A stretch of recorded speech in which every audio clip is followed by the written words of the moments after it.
Hey guys, it's Kaz here, aka Cats and Camera, and you may have seen a video like a week or two ago where I went through all of the series that I've not finished yet.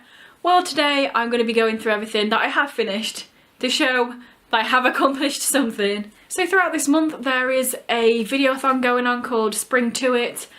I'll leave all the information down below. Basically there's a different topic for every day. I won't be doing every day, but I've got quite a few planned and this is one of them.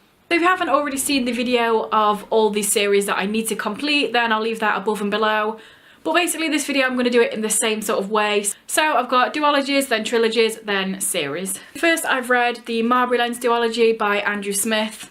Anyone that knows me, anyone that's been here knows that I love Andrew Smith, and this series was no different. It's about this kid Jack and something really terrible happens to him at the beginning. There's like trigger warnings for a bunch of stuff in this series.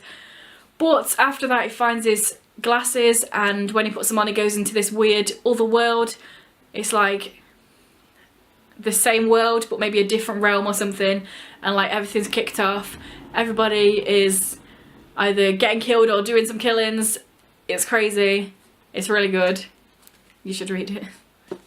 Then I also have the Winger duology, also by Andrew Smith. This one most people have read on BookTube. It's probably like the one Andrew Smith thing that people have read. This is about Ryan Dean West, and it's just like a school thing.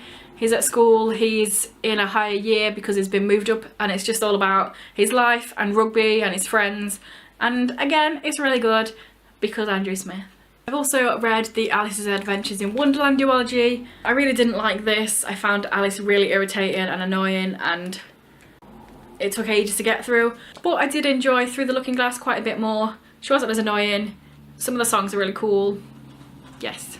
And last but not least in the duologies, I have the Openly Straight duology by Bill Konigsberg, which is Openly Straight and Honestly Ben. There's also a little novella that goes in between these. This is about Rafe, who is an openly gay person, but when he goes to this new school he decides to not tell anyone because he wants to be more than the gay kid, and it's all about labels and whether people fit into certain labels or whether they can just be a person.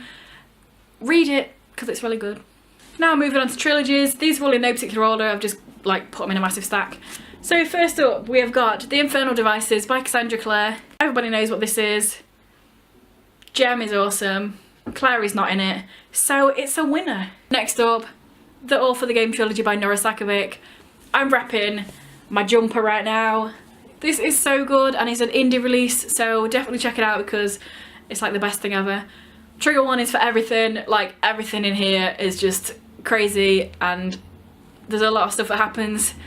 It follows this team of Exy players, which is a made up sport, and basically it's a team of like ragtag people. They've all had bad stuff happen to them, or they're quite bad themselves, so there's a lot, and there's a crime aspect, and just read it. The characters are not necessarily likeable, but they're so likeable because I love them.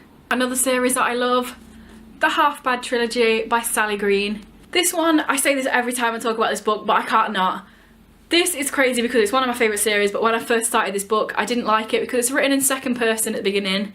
It does stop doing that after a little while, and I'm glad because I absolutely love this series. It's about witches and black witches and white witches and good and bad, and it's just so good. I know a lot of people have problems with the ending of this and they're all like, there's a lot of hate on it, but I like the ending. Yes, it destroyed me, but I feel like it went the right way. Next, one that everybody's read and everyone knows what it's about, Pow, The Hunger Games by Suzanne Collins. And I was quite late to the game on this. I think I finished it last year. But it was really good. The hype was real. I really enjoyed it. Everyone knows what The Hunger Games is about, come on. Next is one I've put in trilogies. I'm pretty sure there's like more books now, so it's not a trilogy. And also I've read 4 books because I've read the prequel as well. But that's The Maze Runner by James Dashner. I know there's a lot of controversy because of the author, but I'm like, the book is a book, the author is an author. I already own this book, I'm not gonna not like it just because the author's done some questionable things or whatever. So yeah, I'm one of the people that really liked the Maze Runner series. I feel like it's a pretty like down the middle, people either love it or hate it. But I loved it. I'm sorry. I think it's really good. Next I have The Rainbow Boys. This is the Rainbow Trilogy by Alex Sanchez. I always talk about Alex Sanchez and I try and get people to read him because I feel like hardly anybody reads Alex Sanchez, and he's really good. All of his books about Mexican gay guys, and I'm here for it, you should be here for it. People are always moaning on BookTube that there's no people of colour LGBT books. So freaking read Alex Sanchez. Every single one of his book has Mexican gay characters in. This is a series that follows 3 guys at school, all 3 of them are gay, and it's like their life intertwining. It follows a couple of years, there's loads of stuff talked about in here, and read it. Next is another one that there are other books coming out, but I think this stands as a trilogy, and then they're going to be something else. And that's A Court of Thorns and Roses trilogy by Sarah J Maas. Again, this is massive on BookTube. People know what it's about. It's about fairies and fighting and sex as well, because there's a lot of it even when there's battles going on, so it's like, chill out. But where I was talking about the Half Bad trilogy and how people moan about the ending of that, I feel like that was a good ending and this was a bad ending. Sometimes you need to be sad at the end of books. Everything is not wrapped up and happy-go-lucky and happily ever after. So I would prefer a book like the Half Bad ending rather than a book like this ending. Just saying. Finally, let's move on to the series. So first up, I have the Saga of Darren Shan by Darren Shan. This is a 12-book series, middle grade. They're all really short, they're like 100, 200 pages each. But they're so good. This was my childhood. I've never read Harry Potter. I'm never going to read Harry Potter. This was my childhood. People should read this, it's so good. So this follows Darren Shan and he becomes a vampire and it's amazing and you should read it. Next up, we've got the Demonata series by Darren Shan. This is a 10-book series, and where that one was about vampires, this one is about demons, and it's super bloody and gory, but again, it's middle grade, and it's really good, and I really want to reread this because I haven't read it for years, but it's definitely great.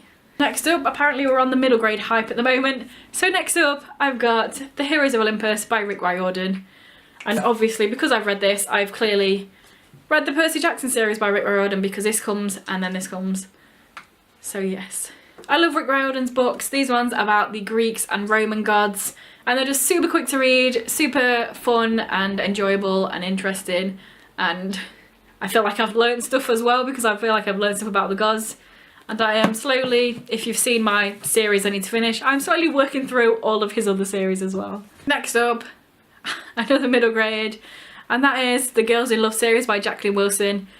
Before Darren Shan was my childhood, Jacqueline Wilson was my childhood, as I'm sure like every other British YouTuber can attest to, because Jacqueline Wilson is massive here. I don't know if she is everywhere else in the world, but here, when you were a kid, you definitely read some Jacqueline Wilson. I remember this being one of my favourite Jacqueline Wilson books or series. This just follows 3 friends in year 9 and all their trials and tribulations. Next up, I have The Mortal Instruments by Cassandra Clare. This one, unfortunately, does have Clarion, so it's not as good as The Infernal Devices. But at the same time, I feel like I enjoyed this more than The Infernal Devices, only because I felt like The Infernal Devices was really hyped up of being like, this is the best series ever! This is so much better than The Mortal Instruments. It's great. It's the best thing I've ever read. So when I read it, I was a little bit let down. But that doesn't have Clarion. This does have Clarion. So, I mean, what are you going to do? Second to last. We're getting there. We're getting to the end, guys. The Raven Cycle by Maggie Stiefvater. This is a series I absolutely loved. I devoured it at the beginning of last year. I read The Raven Boys and then I went on Amazon and bought the next book, bought the next book, bought the next book and read it all. This is really character driven and I love that fact. On the back it makes it sound like it's going to be just another YA about a girl falling in love and some paranormal stuff happening, but it's so much more than that and I love it and I really want to reread it because it's great. And last but not least, everyone should know what this is if you've been here. Chew. This is a graphic novel series. There's 12 volumes and it's amazing. This is by John Layman and Rob Guillory, and seriously guys, if you haven't heard of this, read it. If you have heard of it, read it. If you've already read it, read it again. Just read it, it's amazing. This is my guy Tony, and when he eats something he gets a psychic impression of it. So if it's a vegetable he can picture where it was grown, when it was picked, if it had pesticides on it. If it's meat he can remember the animal being slaughtered and all that sort of stuff. But if it's human, then he finds out what happened to that human. So yes, this is a little bit cannibalistic. He is a member of the FDA, who are a government agency, technically to make sure nobody's eating chicken, because chicken is banned in this universe because there was this big epidemic and it like killed millions of people, so chicken is outlawed. But he also goes around solving murders because he has a little bit of the person that's been killed, and then pow, he's there and he knows who murdered the person. It sounds a bit gruesome, but it's really funny and awesome, and the art is amazing in here. So there we go, those are all the series I've finished. There might be some more from when I was younger, but that's everything that I own here. So tell me down below what are some of the series you've finished, or if you've read some of these or want to read them now because I've talked about them, then tell me down below. I would love to find out. If this is your first video by me and you enjoy it, please check out some of my others, and if you continue to enjoy them, then please subscribe, that'd be awesome. Anyway guys, I'll see you in a few days with another video.